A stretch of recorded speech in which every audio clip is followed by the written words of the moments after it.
Meu pai pronunciou aquelas 7 palavras numa terça-feira à noite, durante o jantar, enquanto minha mãe terminava de distribuir o arroz nos pratos. Ele nem olhou para mim quando falou. Apenas empurrou a cadeira para trás, cruzou os braços sobre o peito e soltou a sentença que marcaria toda a minha vida. Você não vai dar em nada. Os garfos fizeram silêncio. Meu irmão mais velho fingiu que continuava comendo. Minha mãe abaixou a cabeça. Naquele momento, eu era uma garota de 16 anos, que tinha acabado de contar que pretendia fazer direito. Pois bem, 25 anos depois, um juiz federal chamaria a meu consultório jurídico para me cumprimentar pessoalmente. Mas essa não é uma história simples de vingança. É a história de como uma menina que ouviu que não daria em nada se recusou a acreditar. Mas antes de continuarmos, confira se você já está inscrito no canal e escreva nos comentários de onde você está assistindo este vídeo. A casa onde cresci ficava na Vila Santa Margarida, um bairro de classe média baixa em Guarulhos. 3 quartos pequenos, uma sala onde a gente comia e assistia televisão, uma cozinha que mais parecia um corredor e um quintal onde meu pai tentava plantar tomates com dedicação obsessiva que nunca dava resultado. Meu pai, Ronaldo Silva, era mecânico. Trabalhava numa oficina desde os 18 anos e nunca tinha frequentado faculdade. Minha mãe, Fátima, era faxineira. Ela limpava casarões no condomínio Vila Verde, a uns 10 quilômetros de distância. A gente não era pobre, mas também não tínhamos sobras. Todo o dinheiro tinha destino: conta de água, luz, gás, aluguel. Luxo era comprar frango ao invés de ovos no fim de semana. Eu era uma boa aluna. Não era a melhor, mas estava sempre entre os 10 melhores da classe. Estudava em escola estadual, acordava cedo, fazia o caminho de bicicleta, voltava cansada. Meus pais valorizavam educação, mas apenas o tipo de educação que levasse a um emprego seguro logo depois do ensino médio. Um deles frequentemente mencionava o primo que tinha começado a trabalhar num banco com apenas o curso de técnico. Outro havia se tornado vigilante bem-sucedido. Educação, na compreensão deles, era um investimento que precisava gerar retorno rápido e mensurável. Naquela terça-feira de abril, com 16 anos, eu tinha voltado do colégio animada. Minha professora de português tinha proposto um trabalho sobre carreiras profissionais. A turma poderia escolher qualquer profissão e pesquisar durante 2 semanas. Eu tinha escolhido advocacia. Passei o fim de semana lendo tudo o que conseguia encontrar na biblioteca municipal. Como se formavam advogados, quanto ganhavam, como era trabalhar em tribunal. O entusiasmo que sentia era genuíno. Pela primeira vez eu tinha uma visão clara de futuro, diferente da vagueza anestesiante que a maioria dos adolescentes experimenta. No jantar, enquanto comíamos o arroz com feijão que minha mãe tinha preparado, decidi compartilhar minha descoberta.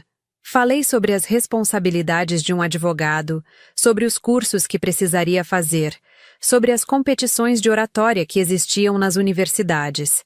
Meu pai mastigava lentamente. Depois ele colocou o garfo no prato.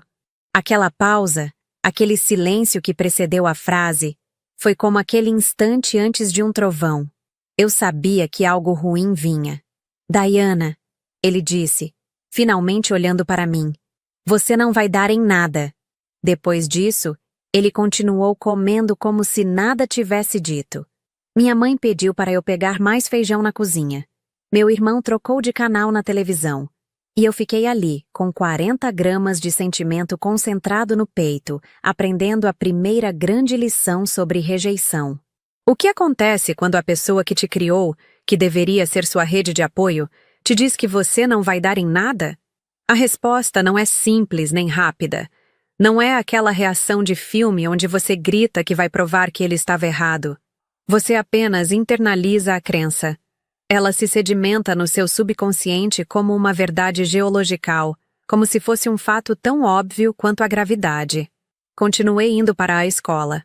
Completei o ensino médio com notas boas. Mas para cada teste que eu passava bem, aquela voz ressurgia. Você não vai dar em nada. Para cada professor que me elogiava, eu pensava, sim, mas meu pai não acredita em mim. É estranho como a desaprovação de uma pessoa consegue pesar mais que o reconhecimento de 10. Minha psicologia tinha se reorganizado em torno dessa rejeição. Ela não tinha me motivado. Tinha feito o oposto.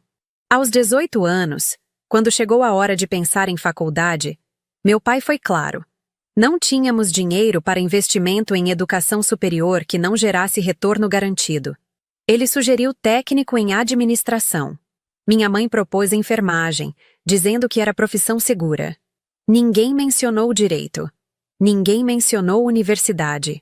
A conversa tinha sido silenciada por aquela terça-feira de abril em que eu tinha 16 anos. Consegui um emprego como recepcionista numa clínica de odontologia. Ganhava pouco, mas era meu. Aquele trabalho foi importante porque, pela primeira vez, eu era responsável pelas minhas próprias contas. Pagava parte do aluguel da casa, contribuía com os gastos. Meu pai começou a me respeitar de forma diferente.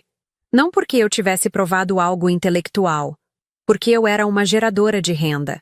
Aquela distinção importava, eu percebi. Durante 2 anos eu trabalhei na clínica. Acordava cedo, tomava o ônibus às 6 da manhã, passava o dia marcando consultas, cobrando pacientes inadimplentes, tentando parecer profissional com um uniforme rosa alaranjado que não me favorecia em nada. Chegava em casa cansada. No fim de semana, tinha apenas uma energia para descansar. A ideia de uma faculdade parecia absurda. Um luxo para outras pessoas. Pessoas que tinham pais que acreditavam nelas. Pessoas que tinham suporte. Mas aos 20 anos, algo aconteceu que mudaria tudo. Minha colega de trabalho, Mariana, que tinha exatamente a minha idade, recebeu uma ligação de sua mãe durante o intervalo. Seu namorado a tinha deixado grávida. Mariana entrou em pânico absoluto. Durante semanas ela foi se desintegrando. O namorado desapareceu. Ela precisou se mudar para a casa da mãe. Eventualmente ela saiu do trabalho. Quando ela saiu, deixou um vácuo e uma lição na minha cabeça. A vida podia mudar para pior muito rápido. Se você não tinha nada além daquele emprego, você não tinha nada. Naquela noite, conversei com minha mãe enquanto ela penteava o cabelo antes de dormir. Mãe, eu quero fazer faculdade. Quero estudar direito como queria quando era mais jovem. Ela me olhou através do espelho. Mas, Diana, você trabalha o dia inteiro. Como você conseguiria? Eu descobri alguns cursos noturnos. Universidades particulares com mensalidades mais baixas. Financiamento estudantil. Existiam caminhos. Minha mãe ficou em silêncio por muito tempo. Depois, ela falou algo que eu nunca esqueço. Se você realmente quer, a gente acha um jeito. Quando você é uma mulher de 20 anos, filha de faxineira e mecânico, você aprende rapidamente que nada é simples. A faculdade de Direito Noturna mais próxima tinha mensalidade de R$ 800. Isso significava que meus ganhos como recepcionista de R$ 600 ia para quase nada após pagar mensalidade, transporte e contribuir com casa. Era impensável. Minha mãe sugeriu que eu procurasse um segundo emprego. Disse que ela e meu pai poderiam me ajudar com R$ 300 se eu conseguisse outros 500 de algum lugar. Comecei a procurar. Passei em entrevistas de telemarketing, de atendente de loja, de operadora de caixa. No fim, consegui um trabalho numa livraria como atendente de loja, trabalhando de sexta a domingo. As sextas, sábados e domingos inteiros desapareceram do calendário. Eles viraram tempo de trabalho. Não havia vida social. Não havia eventos. Não havia espaço para cansaço genuíno. Apenas existência funcional em 2 velocidades. Dia e noite, trabalho e trabalho, sem descanso genuíno. Comecei a faculdade de Direito em março daquele ano. Minha primeira aula foi uma experiência desalentadora. A maioria dos meus colegas tinha vindo de colégios particulares caros. Eles falavam sobre viagens internacionais, sobre o carro que ganharam de formatura, sobre as consultorias que tinham feito durante o ensino médio. Eu estava ali com minha bolsa de pano surrada, meus cadernos reutilizados, minhas canetas que eu precisava consertar com fita quando quebravam. A professora de Direito Constitucional foi cortante no primeiro dia. Alguns de vocês não deveriam estar aqui. A faculdade de Direito é para quem está realmente disposto a sacrificar. Eu olhei ao redor e percebi que ela estava olhando para mim e para mais 2 meninos que tinham a mesma aparência de quem não tinha dinheiro. Durante o primeiro semestre, eu tirei 3 notas, 8, uma nota 7,5 e uma nota 6. Naquela época, notas 6 significavam reprovação na maioria das universidades. Eu precisaria fazer dependência, estudar a matéria novamente enquanto cursava as aulas do período seguinte. Aquela notificação chegou por e-mail.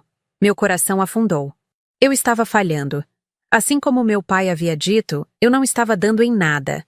Mas desta vez, ao invés de desistir, eu peguei o telefone e liguei para a professora. Meu nome era Dayana Silva. Eu estava na sua aula de Direito Civil. Eu tinha tirado nota 6 e gostaria de agendar um horário para conversar sobre isso. A professora se chamava Doutora Carmen. Ela era uma mulher de 50 e poucos anos, com cabelo grisalho amarrado em um coque impecável. Ela aceitou me receber em seu escritório na terça-feira à noite. Quando cheguei lá, ela estava revisando processos de um caso real. O escritório era pequeno, mas sofisticado. Livros de direito ocupavam todas as prateleiras. Havia fotos de Doutora Carmen em tribunal, de Doutora Carmen recebendo prêmios, de Doutora Carmen em conferências internacionais. Naquele momento, eu percebi que a faculdade não era apenas um curso. Era uma porta de entrada para um mundo que eu não conhecia. Doutora, Carmen me perguntou sobre meu desempenho. Eu expliquei honestamente que trabalhava durante o dia numa clínica, durante o fim de semana numa livraria e tentava estudar direito à noite.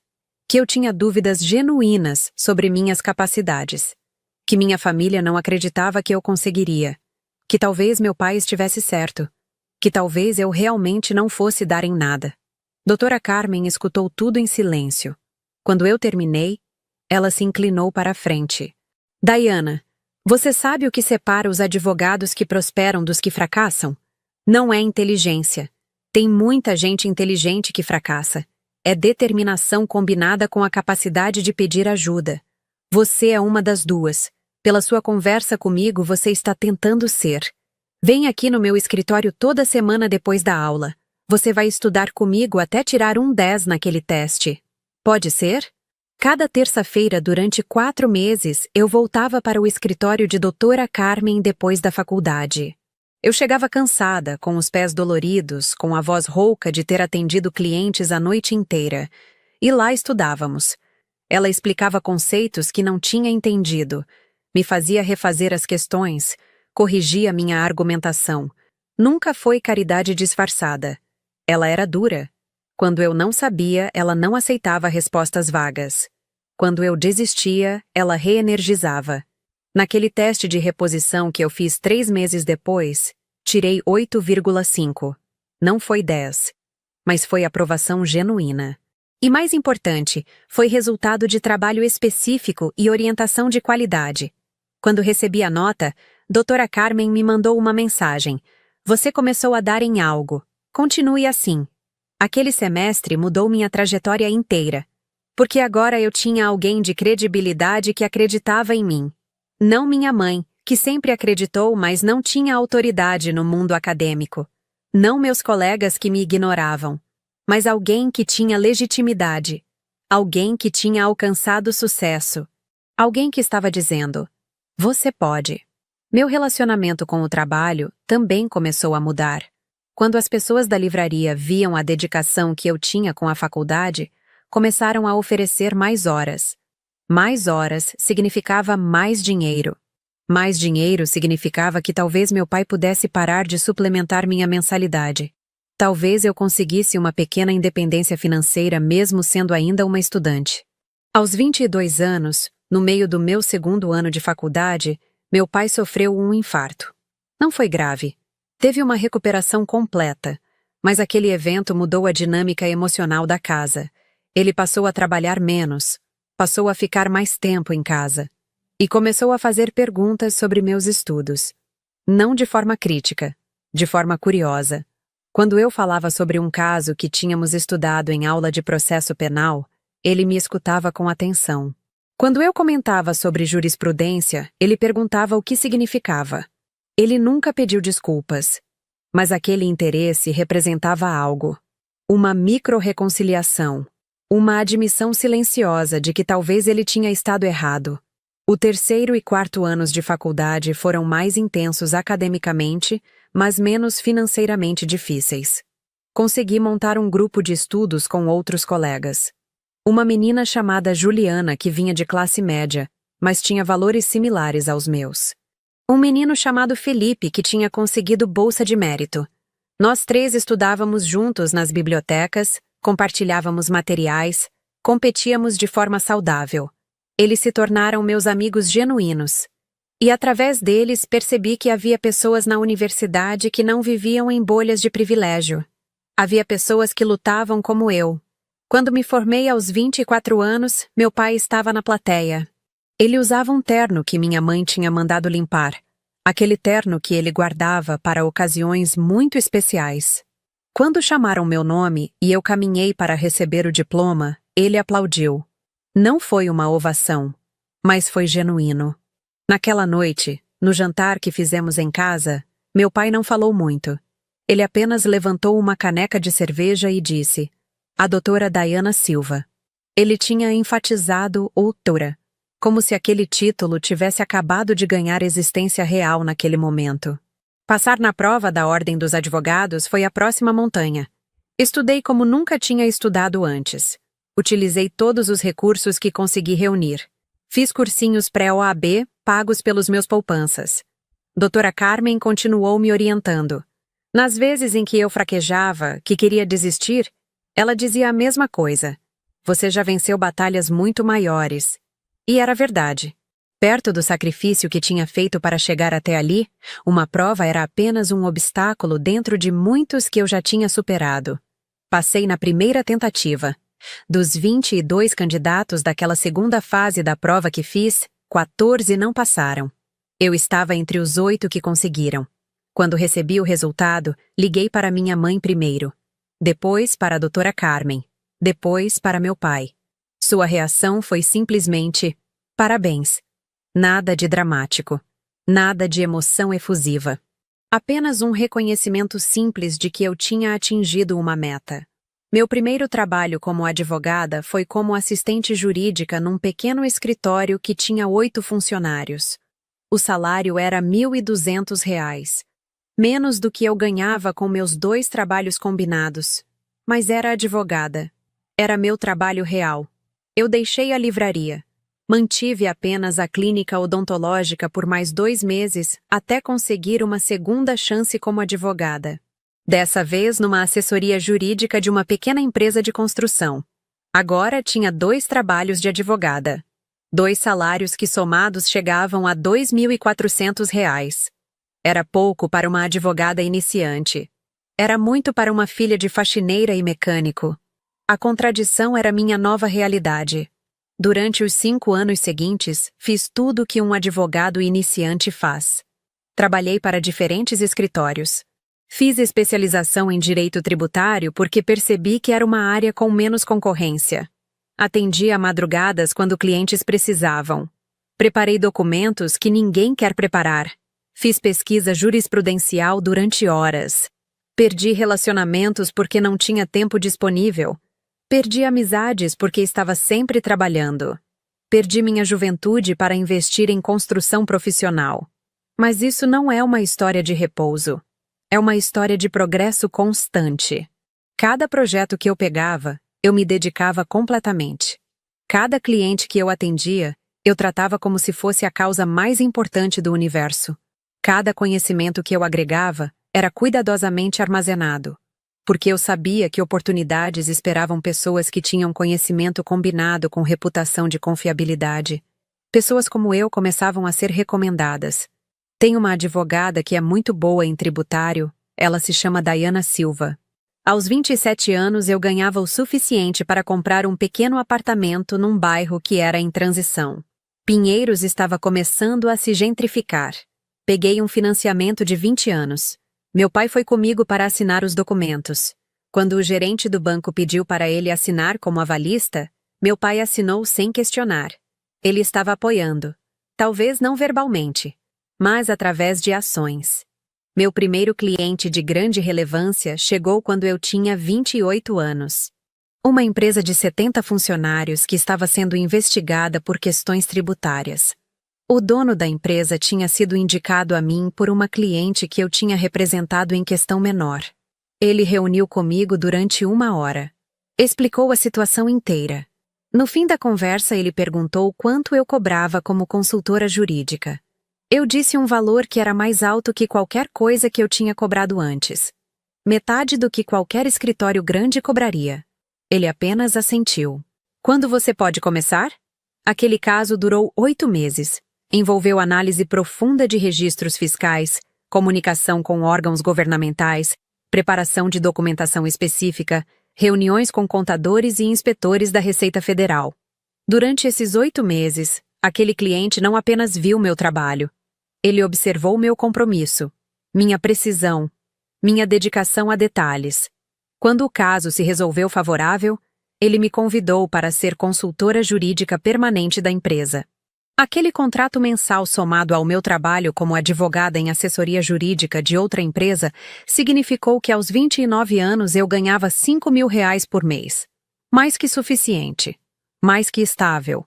Tinha construído uma vida onde não era rica, mas tinha segurança financeira. Era algo que minha mãe nunca tinha tido. Algo que meu pai sonhava ter após a aposentadoria. Eu tinha conquistado aos 29 anos. Mas a história real começou quando essa empresa que eu era consultora resolveu se expandir para São Paulo. Precisava de alguém que conhecesse o mercado jurídico local, que compreendesse regulamentações específicas, que tivesse credibilidade com órgãos governamentais. O dono me chamou numa reunião e perguntou se eu gostaria de abrir um escritório próprio, que seria praticamente um braço jurídico de sua empresa. Ele forneceria os primeiros contratos. A renda seria maior. A responsabilidade também seria maior. Meu escritório Dayana Silva Advocacia Especializada abriu em Pinheiros com 2 funcionários além de mim, um secretário e uma paralegal. Aluguel de um confortável, mas não excessivo. Móveis que comprei em leilão. Um computador que era antigo, mas funcional. Era minúsculo comparado aos grandes escritórios. Mas era meu. Ninguém me controlava. Ninguém questionava meus métodos. Ninguém perguntava se eu realmente era boa o suficiente. Aos 30 anos eu já tinha expandido para 5 funcionários.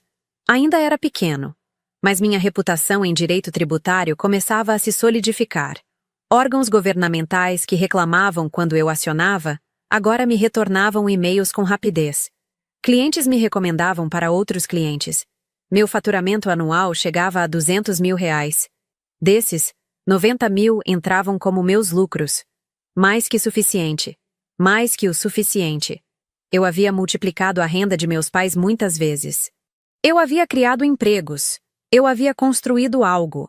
Mas ainda faltava reconhecimento de um tipo específico. Reconhecimento institucional. Reconhecimento que viesse de pessoas com autoridade no sistema judiciário. Pessoas que pudessem confirmar que eu não era apenas alguém que ganhava dinheiro.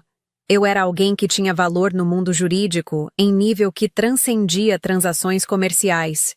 Isso mudou quando um juiz federal me chamou. Não para me processar, para elogio.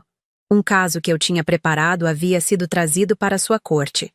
Ele tinha lido meus pareceres. Tinha reconhecido meu trabalho.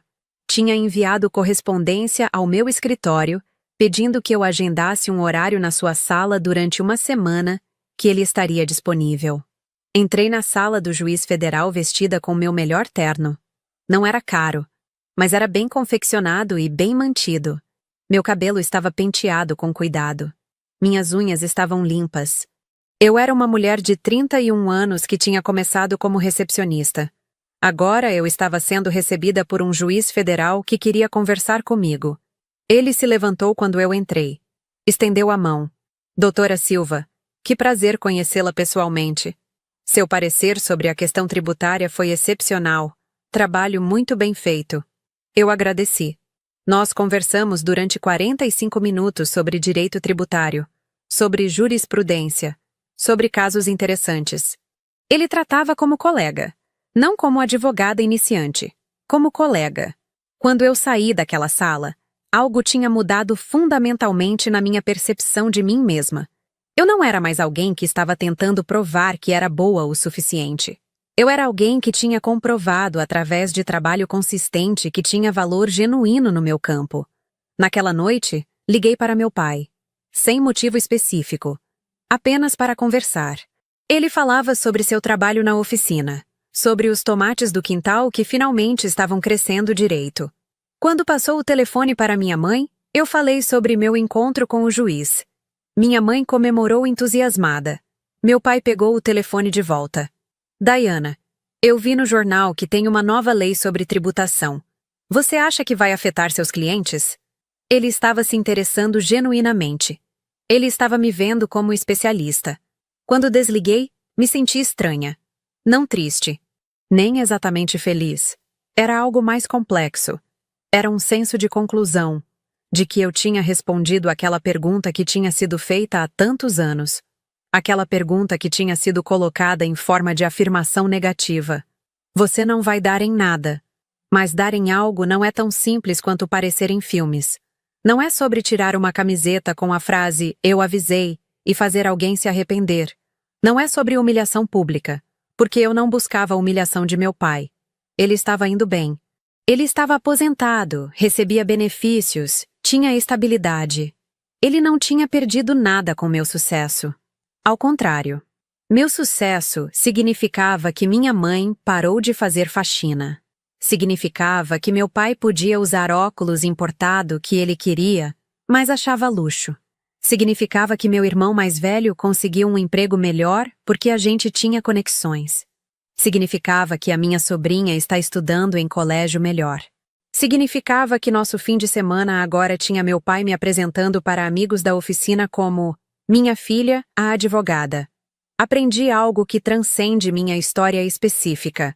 Aprendi que quando você vem de nada, quando você é uma mulher que começou como recepcionista enquanto estudava à noite, quando você é filha de faxineira e mecânico, quando você ouve que não vai dar em nada aos 16 anos, a resposta para essa afirmação não vem em um momento. Vem em dias. Em noites acordada estudando. Vem em sábados trabalhando enquanto colegas iam em festas. Vem em decisões repetidas de se recusar a acreditar na limitação que alguém colocou em você. Vem em escolher, todos os dias, continuar.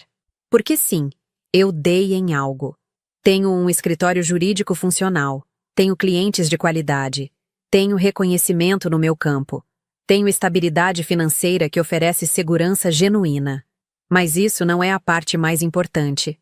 A parte mais importante é que eu percebi, através de todo esse caminho, que dignidade não vem de quanto você ganha.